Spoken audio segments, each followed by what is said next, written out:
Bienvenue dans le podcast 100K Révolution.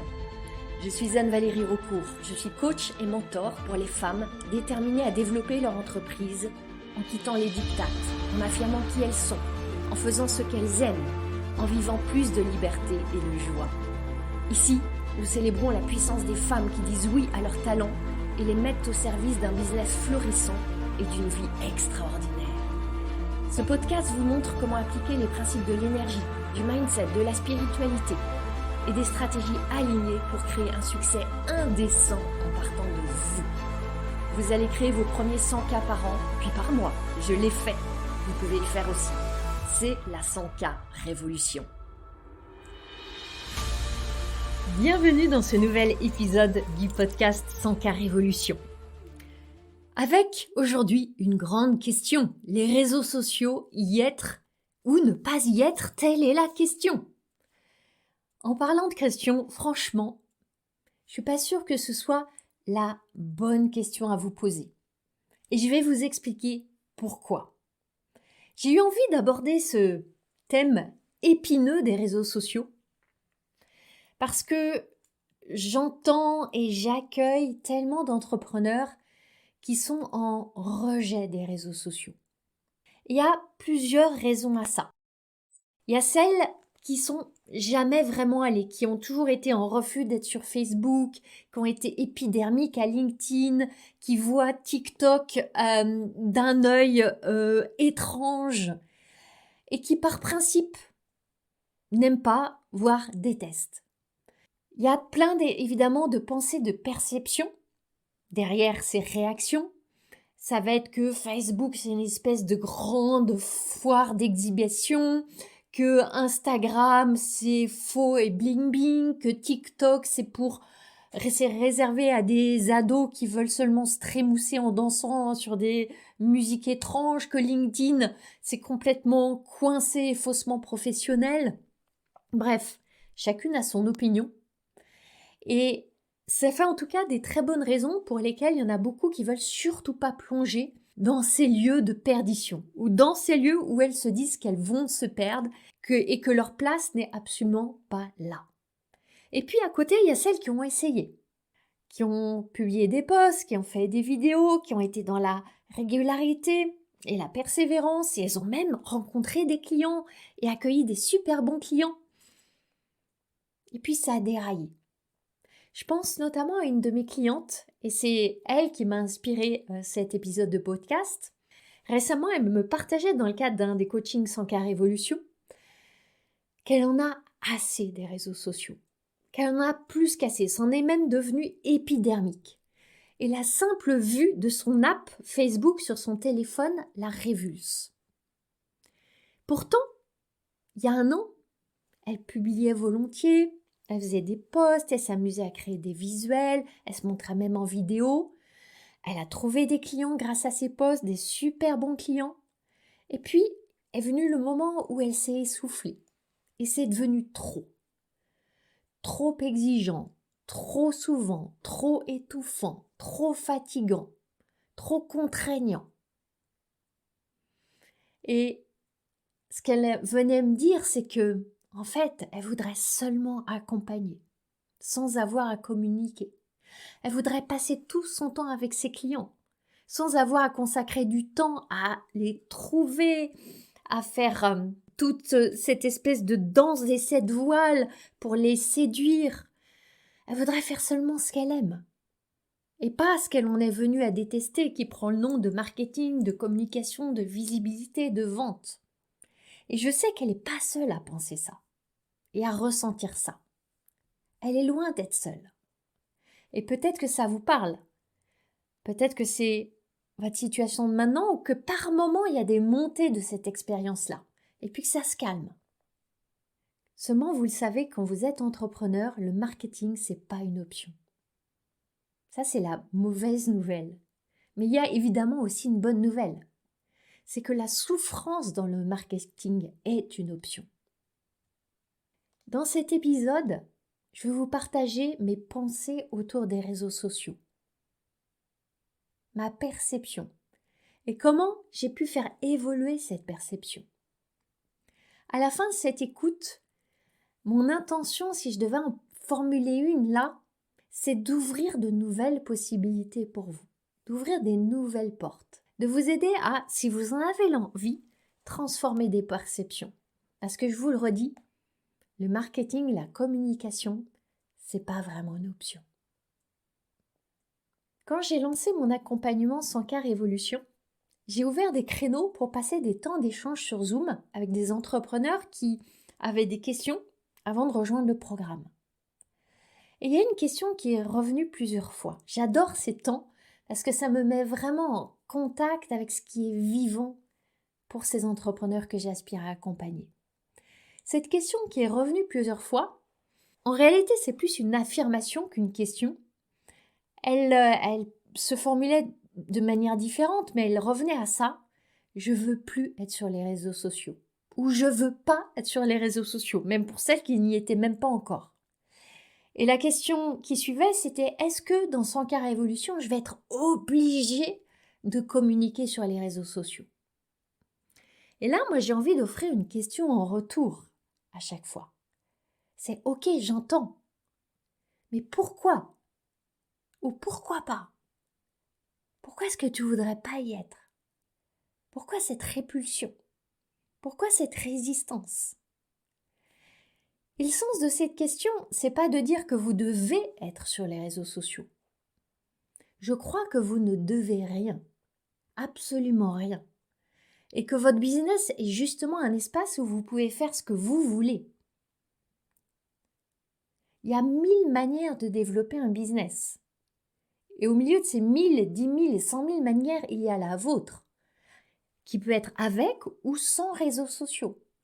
Seulement, ce sont des décisions qui ont des implications. Et plus vous êtes éveillé sur les implications et sur les vraies raisons de vos résistances, plus vous ferez des choix avec discernement. Donc le sens de ma question là, c'est réellement de comprendre pourquoi vous ne voudriez pas être sur les réseaux sociaux. Et si je pose la question, en général, les réponses, elles tournent autour de ça prend trop de temps, c'est factice, c'est plein de mensonges, c'est inintéressant, il y a beaucoup trop de monde, c'est saturé, c'est ingrat, j'y comprends rien, c'est trop technique, ça cause du mal. Plein de raisons qui en général gravitent autour de ça. Et si on prenait chacune de ces raisons individuellement, elle peut être étayée et jugée vraie, ou démontée et jugée fausse. Et c'est pas ça qui importe, peu importe. Ce qui importe, c'est que vous soyez consciente de vos raisons et que vous les aimiez vraiment. C'est tout ce qui compte.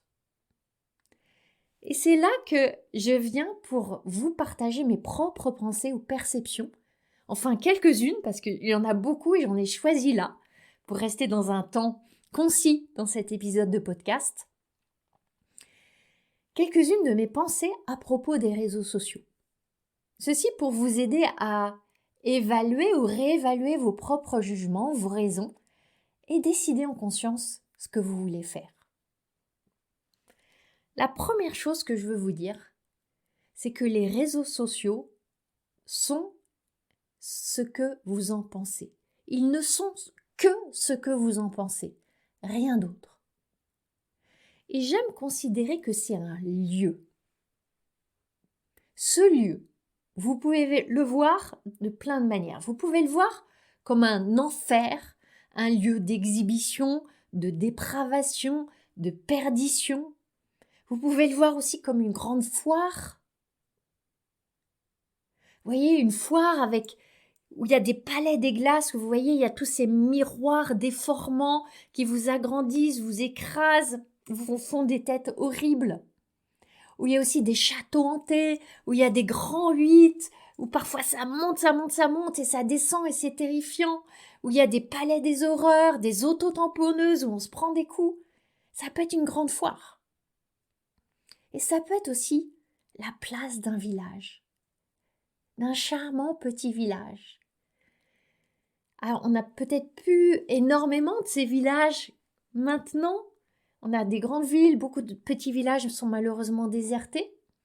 Mais la place du village, c'est ou c'était cet endroit où les gens se retrouvent pour échanger, pour partager les nouvelles, pour se rencontrer, pour faire leur marché, pour proposer ce qu'ils ont à proposer, pour prendre un petit café, du bon temps.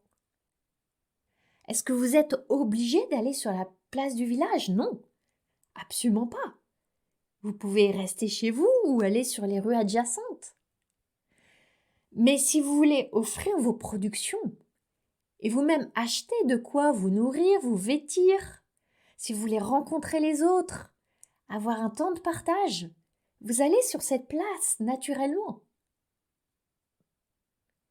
Maintenant, si vous vous autorisiez à voir les réseaux sociaux simplement comme cette place, c'est là que les gens vont pour échanger, partager des nouvelles, se rencontrer, acheter des choses, vendre des choses, élargir leur cercle. Est-ce que vous êtes obligé d'y aller? Non, absolument pas. Est-ce qu'il n'y a que des personnes gentilles, altruistes, généreuses, bien intentionnées? Non, absolument pas.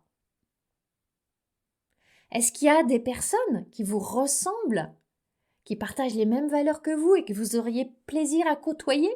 Oui, absolument. Est-ce qu'il y a des rencontres fructueuses possibles? Oui, absolument.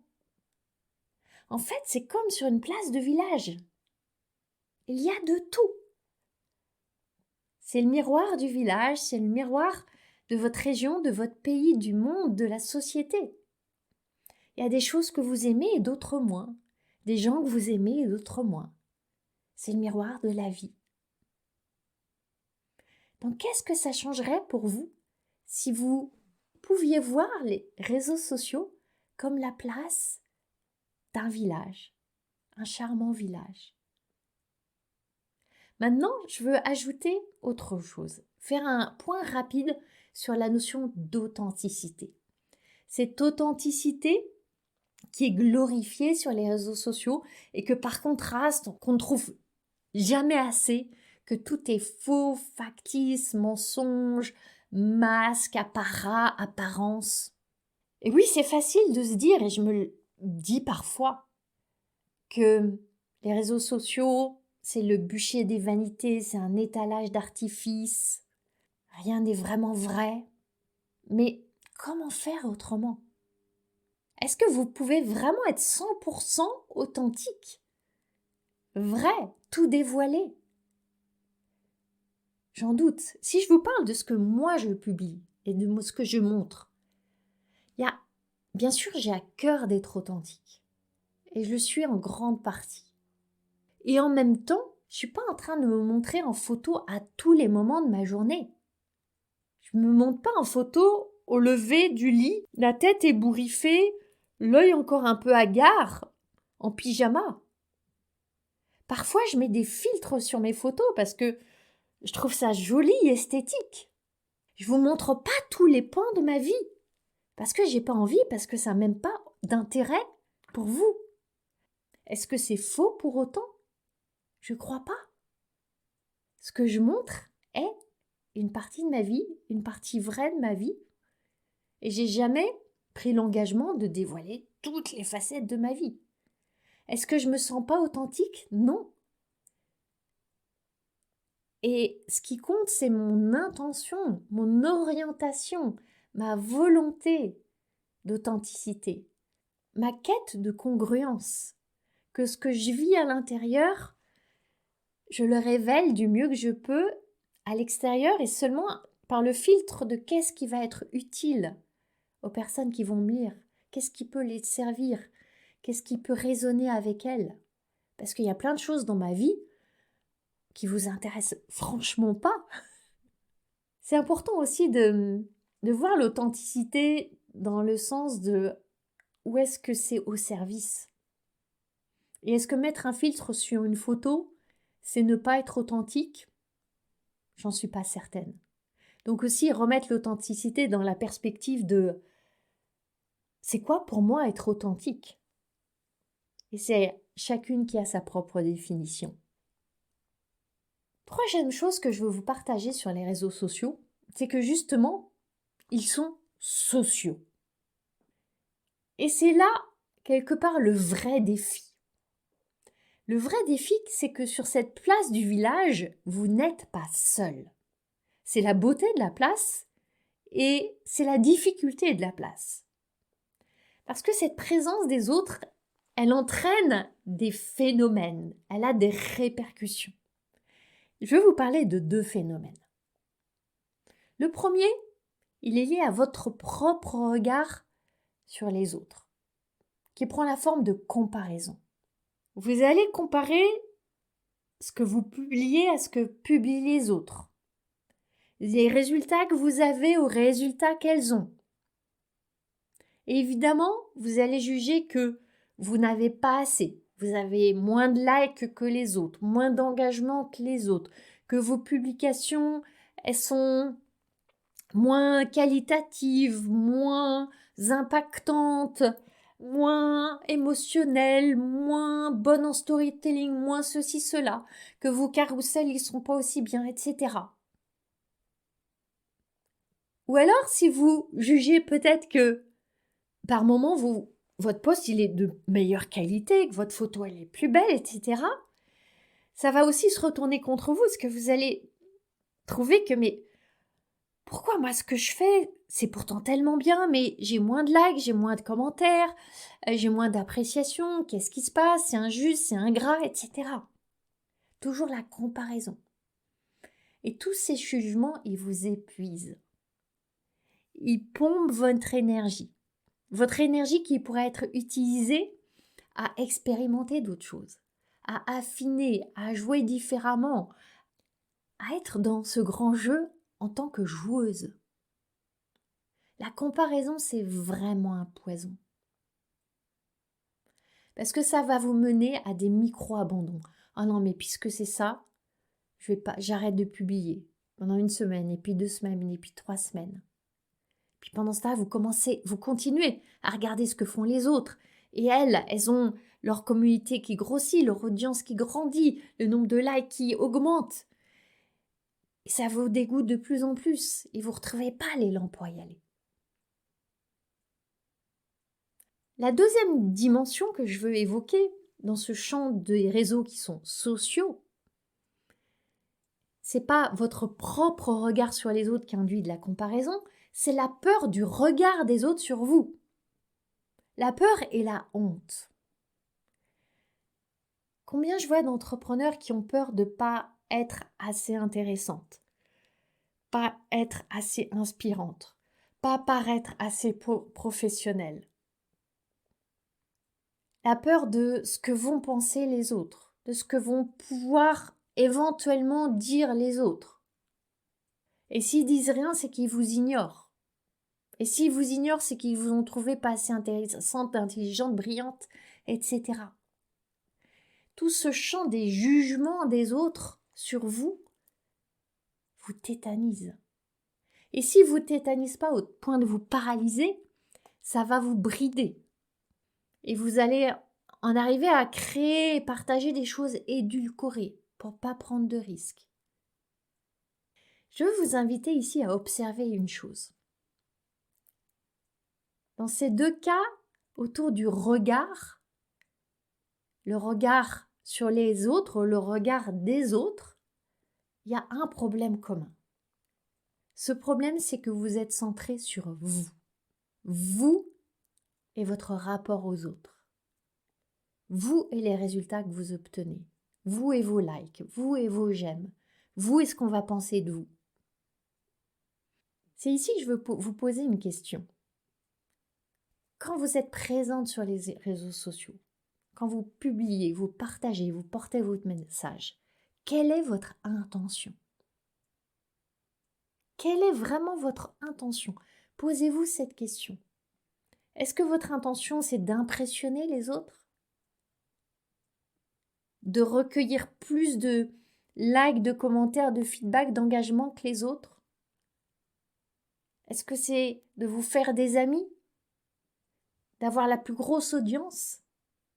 Est-ce que c'est d'être validé, d'être apprécié, d'être aimé? Souvent, tellement souvent, par manque de clarté sur vos intentions, vous vous égarez.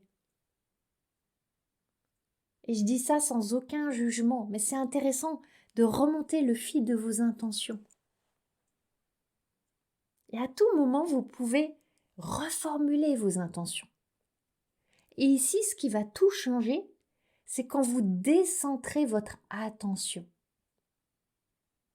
Quand vous décentrez votre attention de moi, à elle, cette personne, cet autre, cet humain,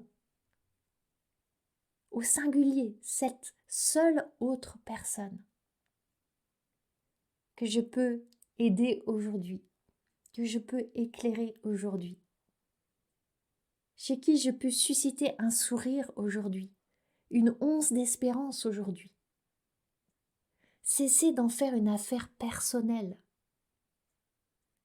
Quand vous revenez à cette intention, quand vous la réactivez, cette intention d'aider les autres, de partager pour servir, d'être présente pour inspirer, ça change tout.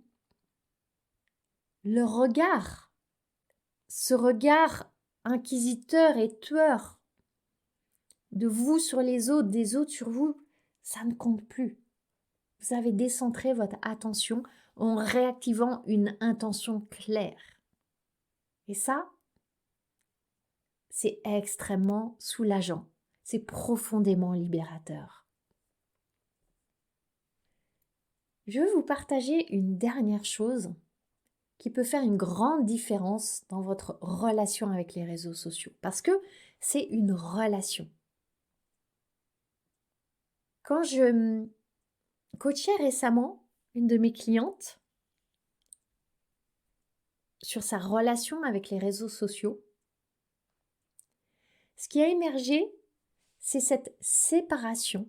Et beaucoup d'entrepreneurs font cette séparation entre, d'un côté, le temps pour communiquer et de l'autre côté, le temps pour exercer leur expertise.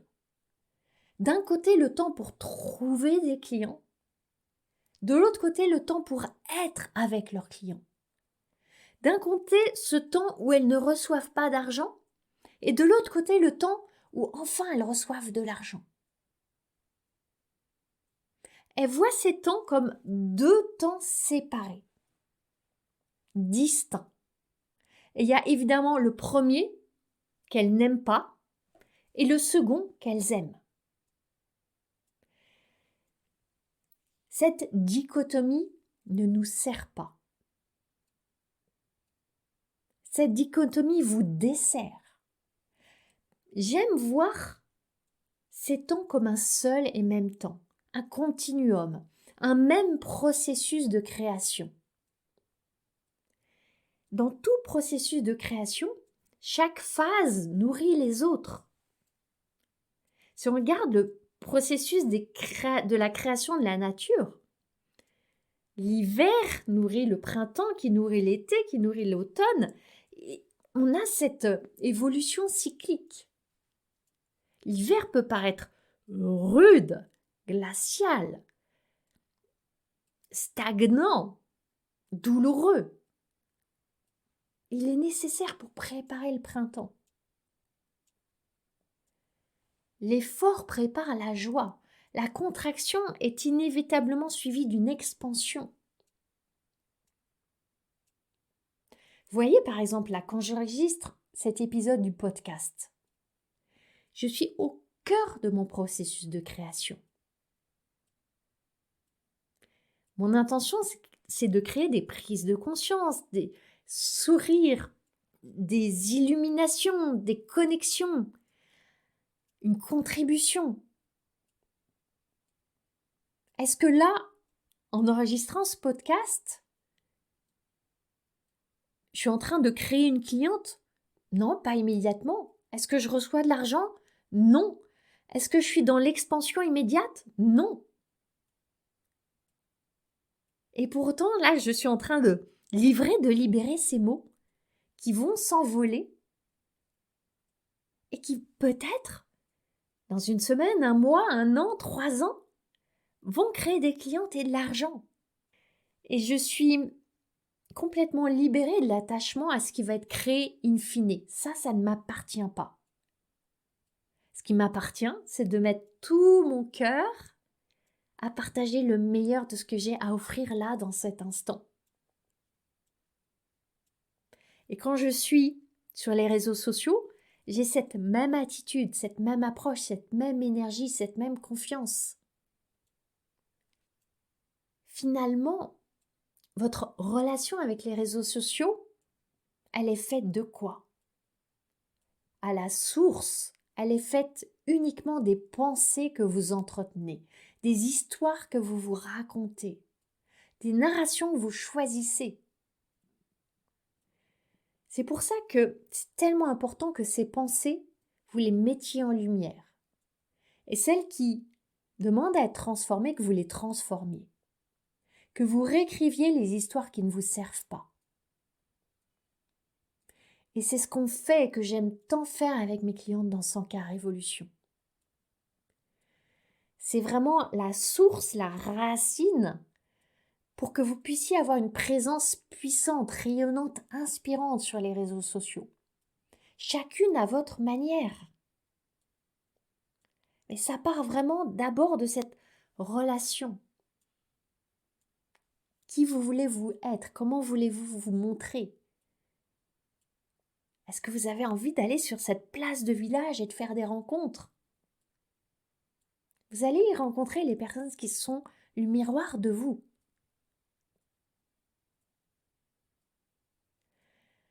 C'est intéressant de voir c'est quoi l'alternative. En partant du postulat que vous voulez rencontrer des personnes qui vont devenir vos clients. Je crois que vous êtes là pour ça. Les réseaux sociaux, je crois qu'on peut être d'accord là-dessus, c'est une porte ouverte vers des milliards d'êtres humains. Une porte que vous pouvez ouvrir en étant allongé sur votre lit, affalé sur votre canapé, en train de mijoter dans un bain dans votre baignoire, en étant avec votre téléphone portable. C'est gratuit. Vous pouvez être totalement protégé derrière votre écran, chez vous, dans votre grotte. Et vous pouvez toucher des millions, des milliards d'êtres humains. Vous pouvez porter chaque jour le message que vous voulez. Expérimenter plein de modalités. Déployer toute votre créativité. Vous amuser. Moi, je trouve ça vraiment extraordinaire, cette chance qu'on a aujourd'hui. Bien sûr qu'il y a d'autres possibilités. Il y a des alternatives. Vous pouvez, par exemple, vouloir aller sur des salons. Louer un stand, c'est un certain coût. Le faire aménager, passer des heures et des jours sur votre stand, attendre que des personnes se présentent, ou faire des flyers et aller à la sortie des salons ou dans des boutiques déposer faux flyers. Vous pouvez faire ça. Il faudra payer pour le stand, pour l'aménagement, pour les flyers, etc. C'est un choix d'allocation de budget. Est-ce que vous pourrez toucher des millions de personnes? Sans doute pas. Vous pouvez faire des conférences. J'adore faire des conférences. C'est une magnifique manière d'être en contact, en proximité avec les personnes que vous voulez toucher. Maintenant, on peut aussi se poser la question, comment est-ce que vous allez la remplir, votre conférence? À un moment, il va être nécessaire de communiquer pour dire aux personnes que votre conférence existe. Et que mardi prochain, à 18h, elles sont attendues à tel endroit parce qu'il y a une conférence. Comment vous allez remplir votre conférence? Simple question que je dépose là. Il existe aussi des réseaux business dans la vraie vie, comme BNI et plein d'autres. La plupart du temps, ça nécessite que vous payiez une adhésion, que vous engagiez à aller à des rendez-vous. BNI, je sais que c'est chaque semaine, en général très tôt le matin. Voilà, vous devez vous plier à un certain nombre de règles, de codes, recommander les autres, faire des présentations, amener des nouvelles personnes.